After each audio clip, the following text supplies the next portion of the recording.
With public transport still a worry for some, e-scooters could provide a safer alternative, especially as the government has said that rental scooters will become legal on roads in the UK. But don't get too excited, this is a trial only. But in terms of who can actually use them during the trials, it is important to remember there's still some restrictions around that you do have to have a provisional driving licence or a licence.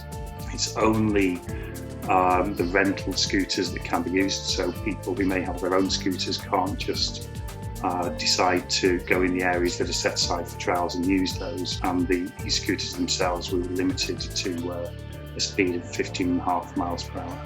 If the 12-month trial is successful, buying your own scooter could be more viable. Prices range from a couple of £100, and many are considering them an alternative commute. It gets people who potentially would get in the car or get on the bus out in the fresh air, exploring their city, and actually it's a safer and healthier way to move around. You're not getting down on the tube where there's a huge level of air pollution. You're staying above ground, above surface, saving time, saving you money. And it's not about the exercise, it's about just getting people out. And most people, if you ask them, really don't like their commute and really don't like travelling around urban areas. This changes that. People then associate their travel with a level of enjoyment instead of just a level of dread. And it's not just individuals. Companies looking to cut their carbon footprint are interested in what e-scooters can bring. We've always been big fans of using sort of electric bikes to get around London, or our own bikes for cycling purposes. So yeah, we see that the e-scooter is definitely a plus in terms of avoiding public transport that might be worse in terms of sort of emitting carbon emissions. As well, I think, like you said, it's just about being mindful.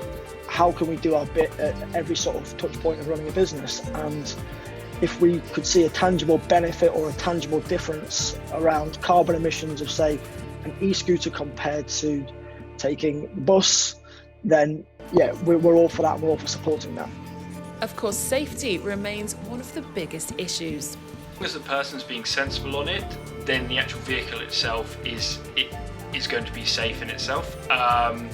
So what I would say to people is start slow, try it out, do it in an environment you feel safe in, so on a quiet road where there's not much going on. But I think the most important thing to understand is that in themselves, they are safe vehicles and they are safe ways to travel around an urban area.